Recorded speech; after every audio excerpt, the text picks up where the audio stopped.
वाह वाह प्रशंसा करने योग्य जो संस्कार है वो विवाह संस्कार हमें ऋषियों ने बताया। और विवाह संस्कार का ये भी अभिप्राय है, वी माने विशेष और वाह माने वहन करने योग्य, विशेष जिम्मेदारियों को वहन करना, इसका नाम भी विवाह है। पहले एक पति होता है जो अपने घर का भार वहन करता है, लेकिन पत्नी आ जाती है तो दोनों जने मिलकर अपने परिवार का भार वहन करते हैं, पूरे परिवार की व्यवस्था करते हैं, इसलिए नाम है विवाह संस्कार। जब वैदिक रीति संस्कार होता है तो अनेक प्रकार के उपदेश दिए जाते हैं पति पत्नी को। जब पति कहता है मेरा दिल ये आज से तुम्हारा दिल है, और पत्नी कहती है मेरा हृदय आपका हृदय है, इस प्रकार एक दूसरे के हृदय पर हाथ रख के ये मंत्रों को बोला जाता है।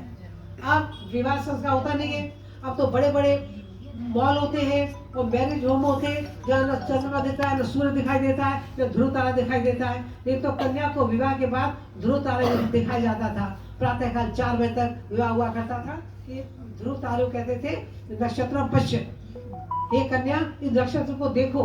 क्यों देखो? क्योंकि वो ध्रुव हमेशा स्थिर रहता है, एक ही स्थान पर रहता है, इसलिए कन्या को ध्रुव तारा दिखाया जाता था कि तुम जिस परिवार में जा रही हो उस परिवार में स्थिर रहना बेटी।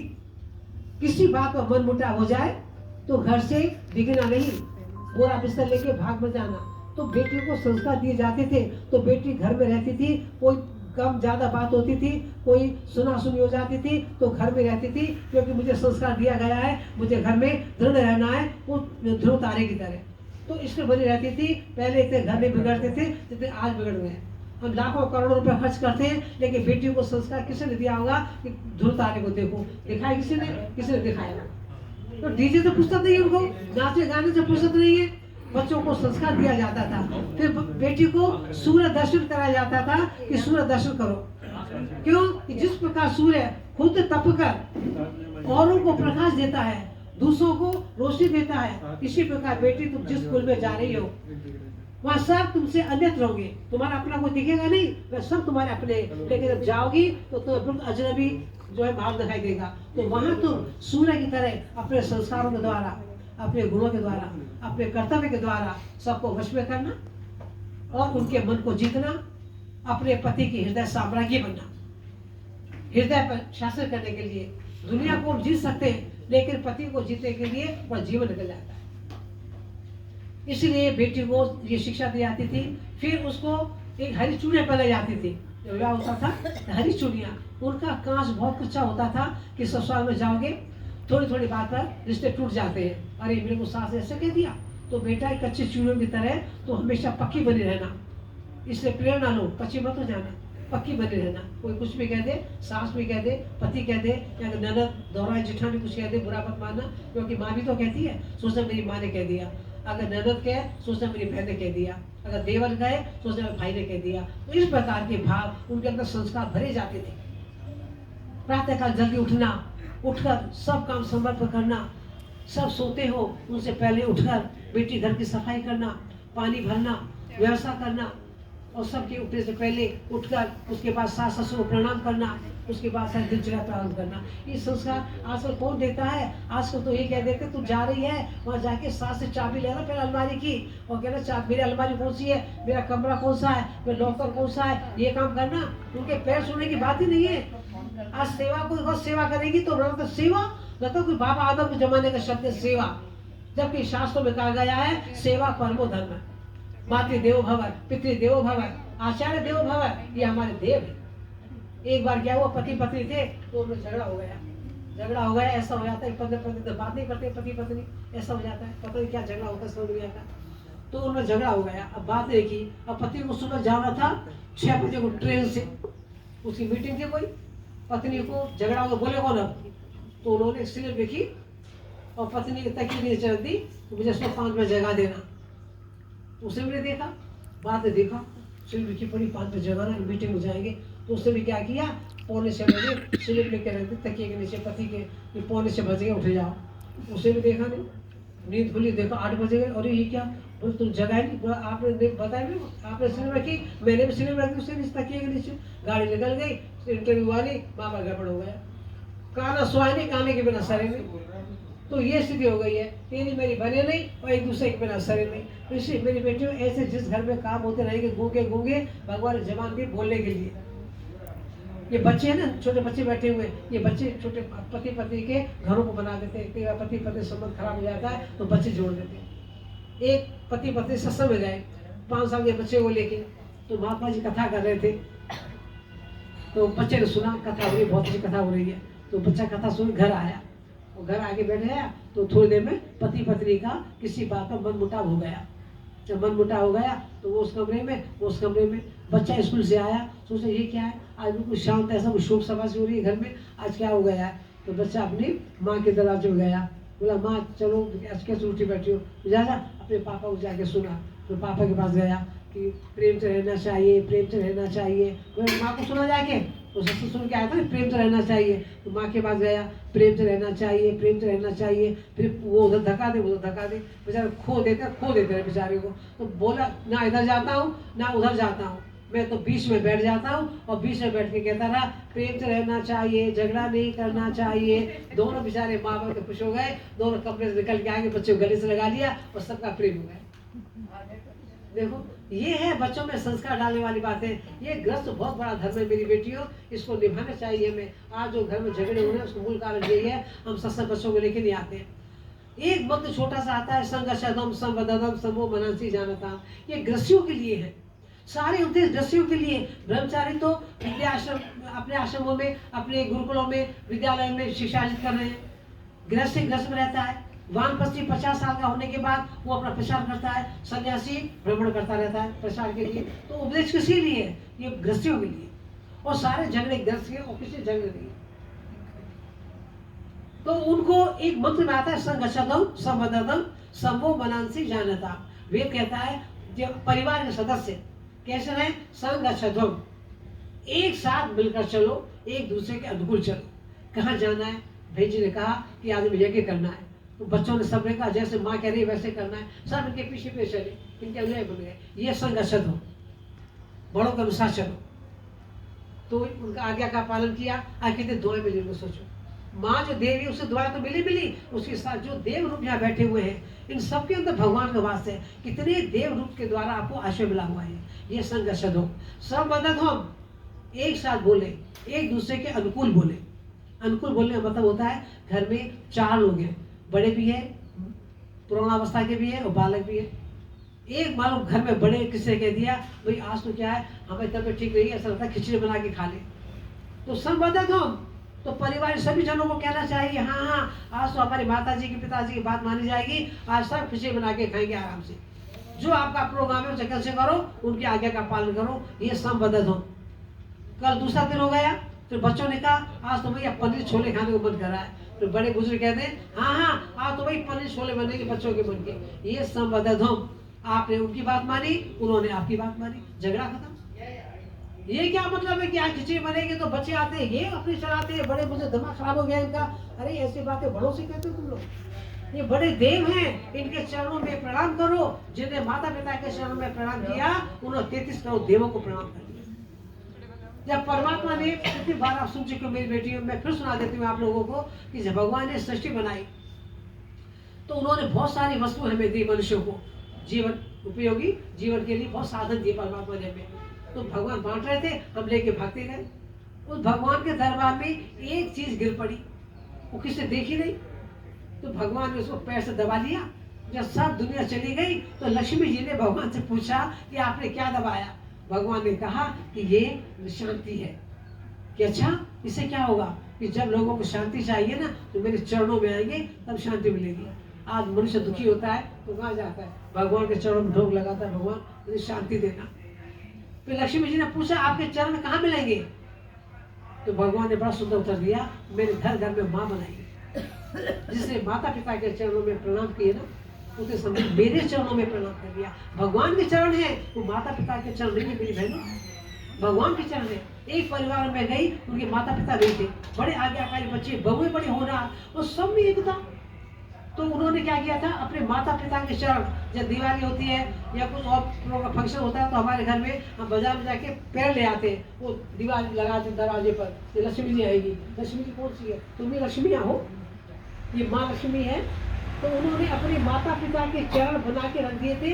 और जब ये होती थी, गौरी दिवाली होती थी, तो उनके फोटो कॉपी खिंचवा के और वहाँ पेंटर से करवा के वहाँ लगाया करते थे चरण माता पिता के। मेरे रोकटे खड़े हो गए, मैं तो ऐसी भी औलाद है दुनिया में, ऐसे बच्चे भी हैं। और आज बच्चों को तो संस्कार देते हैं, पैसा धन कमाई कमर कुबड़ी हो गई माता पिता की, लेकिन बच्चे माता पिता को कदर नहीं करते, उनकी आज्ञा का पालन नहीं करते, उनका अवहेलना करते रहते। क्या होगा ऐसे बच्चों का? जितनी बिल्डिंग बना रहे किसके लिए? रहने वाला बिगड़ रहा है, पहले उसे सुधारो। वो नहीं सुधरेगा तो इसका कौन उपभोग करेगा? ऐसे ऐसे बच्चे दुनिया में जो माता पिता के प्रति इतने समर्पित हैं, पहले माता पिता को खिलाते हैं फिर खुद खाते हैं। एक बहू बेटे, मैं किसी परिवार में गई थी, हम तो वो जगह करने चाहते हैं, बहुत परिवार को ऐसे मिलते हैं। तो मैं गई थी चौमू साइड में, वहाँ एक पति पत्नी थे, तो बोले भाई जी अभी आपका कार्य खत्म हो जाएगा ना, तो आज हम ना होटल में जाने का प्रोग्राम हमारा। तो कोई बात नहीं, जाओ बेटा, बहुत अच्छी बात है। तो उनके बुजुर्ग पिता थे, बहुत ज्यादा बुढ़े थे, जो मतलब ऐसे बोलते थे तो दांत घूट मिल जाता, दांत भी नहीं थे उनके, कुछ पानी पीते नीचे गिर पड़ता था। तो मैं सोच रही थी ये बहू ले तो जा रही है पर ये सेवा करेगी, इसलिए मेरे मन में क्यों दुनिया को देखा तो मेरे मन में ऐसा भाव आया। तो वो ले गए होटल में जाके, अरे मैं तो नहीं गई थी, मुझे बताया किसी ने कि वो पिता को पहले उन्होंने खिलाया, पिता को वो खिलाते थे, तो बहू एक रुमाल लेके गई थी, वो ऐसे उसके आगे लगा के ऐसे ऐसे करके उसको खिलाती थी, पिता को ऐसे करके, जो गिरता था नीचे बर्तन में रुमाल लगाती थी। मैंने कहा धन्य भाई ये देवी, कौन सी माँ ने जन्म दिया तुमको? सुसर को जो खाना नीचे गिर रहा था, आधा मुंह में जा रहा है, वो नीचे थाली लगा रखी उसने और रुमाल लगा रखा है, पहुंचती जाती है खिलाती जाती है। बोलो आपने संतान पैदा की किसने ऐसी? हम डंका में आते हैं, हम सर्वश्रेष्ठ हैं, हम अरबपति खरबपति हैं, हमारे बच्चे क्या कर रहे हैं? कभी माता पिता के चरणों में प्रणाम किया सुबह बच्चों ने उठ के? कभी माता पिता का आशीर्वाद लिया? कभी माँ को देवी समझकर चुनरी चढ़ाई? गणेश की पूजा करते, गणेश रखते 4 दिन का, 15 दिन का, 20 दिन का, 5 दिन का, उसको लड्डू पेड़े हलवा मलाई खिलाते हैं। और बुढ़े माता पिता दवाई को चाय को बरसते रहते, उनको नहीं देते, ठहरो पहले गणेश भोग लगाएंगे तो बाद में खाना। वो कहते हैं हमने दवाई ले रखी है, हमें दे दो, चाय दे दो, हमने शुगर की दवाई ले रखी है, टाइम हो गया, उन्हें खाना नहीं मिलता है। अरे जिस गणेश की पूजा कर रहे हो मेरी बेटियों, बुद्धिजीवी बैठे हो, गणेश जी किसकी पूजा की थी? उसने माता पिता की परिक्रमा की थी। आप जानते हो ना, जो सारे देवों में कंपटीशन हुआ था, तो ब्रह्मा जी ने कहा था सबसे पहले जो पूरी पृथ्वी का चक्कर काट के आएगा, परिक्रमा करके आएगा, उसकी पूजा होगी, वो सर्वोपरि रहेगा देवताओं में। तो सब अपनी सवारी लेके चले, गणेश जी अपने चूहा लेके चले। तो उन्होंने सोचा मैं चूहे की सवारी कब तक लेके चलूंगा, ये तो आधे में पार नहीं हो पाऊंगा। उन्होंने कहा छोड़ो चूहे को। उन्होंने क्या किया, अपने माता पिता का एक बहुत बड़ा पोस्टर बनाया, उसकी 7 परिक्रमा करके सबसे पहले आके ब्रह्मा के दरबार बैठ गए। भगवान का परिक्रमा कराए कि हाँ अच्छा, अब देवता आने लगे, सब देख बोले ये कैसे आके बैठे गया है, ये तो परिक्रमा करने गया ही नहीं था, ये आधे में लौट आया होगा। तो बोले ब्रह्मा से साहब ये तो हमने देखा ही नहीं परिक्रमा के समय, ये कहाँ था, हमको नहीं मिला, ये आधे में लौट के आ गया है। ब्रह्मा ने कहा सबसे पहले ये आया है। जो सब देवता 33 करोड़ देवता इकट्ठे हो गए, अब कौन अग्रणी होगा? तो सबसे पहले गणेश से पूछा गया, और तुम सबसे पहले कैसे आ गए बिना परिक्रमा किए? बोले साहब परिक्रमा करके आया हूँ, ये मेरे माता पिता देव चित्र परिक्रमा की मैंने। सब देवों ने तालियां बजाई, बोले वाह वाह वाह, जिस माता पिता ने जन्म दिया उस माता पिता की जो परिक्रमा करता है वो सर्वोपरि होता है। आप मत भटको देवियों के चक्कर में मेरी बहनों, कोई देवी तुम्हारी चुनरी नहीं लेगी, कोई देवी तुम्हारी नारियल नहीं लेती है। लिया हो तो बता दो मेरे को, दिया हो तो इन माता पिता के चरणों में प्रणाम कर दो, तुम्हारा कल्याण हो जाएगा। इसलिए भगवान को हम क्या कहते हैं, त्वमेव माता च पिता त्वमेव, हे प्रभु तुम ही मेरी माँ हो, तुम ही मेरी पिता हो। और भगवान क्या कहते हैं कि माता पिता ही भगवान है। भगवान नहीं कहते कि माता पिता भगवान है तुम्हारे, तो हम कहते हैं भगवान माता, दोनों पर्यायवाची शब्द है। माता पिता के चरणों में प्रणाम कर लो। आज इतना पवित्र दिन है, 25वीं मैरिज एनिवर्सरी है। 5 का अंग बहुत अच्छा माना गया हमारे शास्त्रों में। 5 ज्ञानेंद्रियां हमारी, ये में दुख देती है। इन 5 ज्ञानेंद्रियों को वश में कर लो तो मनुष्य इंसान से भगवान बन जाता है। और 7 हमें समुद्र माने गए, 7 ऋषि माने गए, 7 लोक माने गए। तो आज यदि आप देखें तो 25वीं मैरिज एनिवर्सरी है, 2 और 5 कितने होते हैं? 7। तो 7 लोग, 7 ऋषि है ना, 7 सुहागन, 7 कला, सब 7 होते हैं। तो कितना शुभ दिन है 25वीं मैरिज एनिवर्सरी का। और 5 वो भी शुभ माने गए हैं। आज 22 तारीख है, 2 और 2 का योग 4 होता है। महीना 1, 4 और 1 5, और 2025 इसे जोड़ लो, 7, 8, 9, 10, 11, 12, 13, 14, वो 5 का अंक बनेगा उसका। 1 और 4, 5 होते हैं। तो 5 ज्ञानेंद्रियां, यानी इनसे प्रेरणा मिल रही है और इनको भी प्रेरणा मिल रही है कि अपने ज्ञानेंद्रियों को वश में रखें।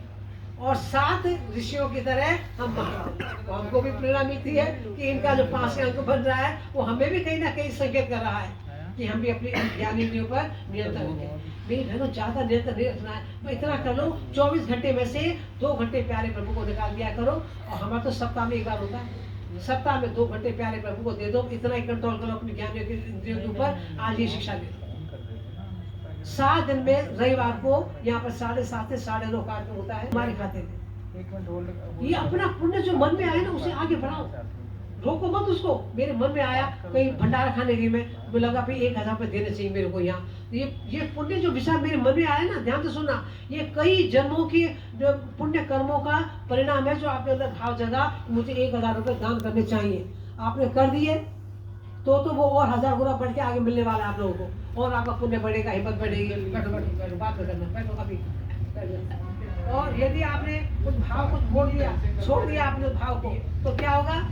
मेरे मन में आया कि मैं 1000 रुपये दान कर दूं, अब फिर मैं क्या करूंगी, करूं कि नहीं करूं?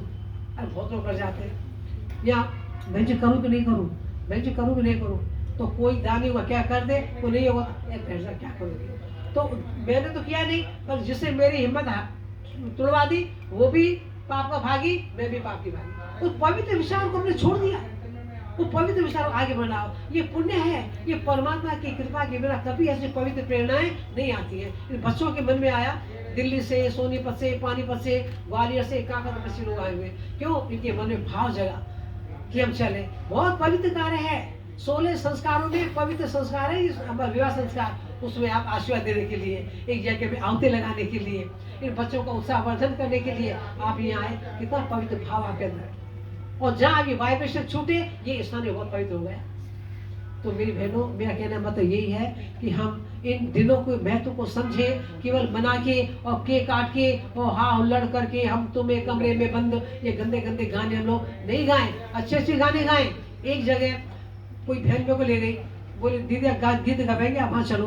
तो हमने भाई गीतों में तो हम नहीं जाते हैं, तो ये क्यों? तो चले चलेंगे। अरे सुनने के लिए आ जाओ। तुम चले गए ऐसे ही, तब सर्विस करते, तभी बात बता रही हूँ, बहुत पुरानी बात है। तो वहाँ गीत गाने, हम वो गा रही, महिला गीत गा रही, हम सुन रहे थे, हमें नहीं आते गीत गाने, तो यो गा रही, का उधर उठ गए मेरो हाथ बलम तो ऐसो मारू। हमने कहा ये क्या गाना गा रहा है, हमें ध्यान से सुना। चिमटो मारू, बेलन मारू, चकलो मारूंगी, और जो तेरी मैया बीच में आए बाकी धोती फाड़ूंगी।